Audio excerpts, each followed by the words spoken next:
Ohio teens as young as 14 could soon be allowed to work later in the evening. Yeah, so state lawmakers have advanced a bill that would roll back long-standing rules during the school year. It's a move supported by business groups, but raising concerns with others as well. WLWT News 5's Giacomo Luca is live with the details of the plan and the reaction. Giacomo. Yeah, Chris and Ashley, if this was approved by the governor, it would open the door to letting 14 and 15-year-olds work until 9 p.m. all year round.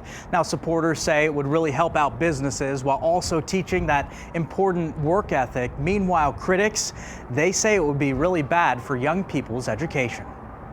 I've been working since I was 15, and it was nothing like making my own money and being able to provide for me and my siblings. 23-year-old Brittany Green says working at a young age helped her stay on track in school and at home. It made me do good in school, and my teachers, they supported me while I was working and, helped me stay on track. She says there are young people able to balance work and school and says that opportunity should be there.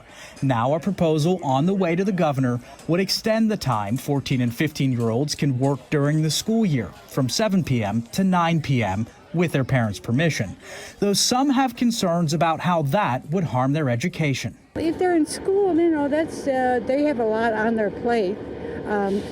They have a lot of homework and stuff. It could be that they would lose some of their GPA. Supporters like Ohio's Restaurant and Hospitality Alliance, they say Ohio's youngest workers are needed across retail, restaurants, and grocery stores. This proposal would help put more cash in their pockets while teaching them the value of hard work.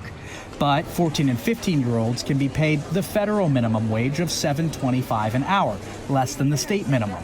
Opponents with Policy Matters Ohio, they raise concerns about derailing safeguards for kids, though others say the choice should be there. Give them that opportunity. I mean, they can always make the choice. Parents can make that choice, so I don't see any reason to limit kids from being able to do that. Now, even if that proposal does move forward, it still runs afoul of federal labor law. Officials say that would likely need to change before business could even enact those policies. Ohio officials say they're now working with Congress to make that happen. We're live, Giacomo Luca, WLWT News 5. All right, Giacomo, thank you so much.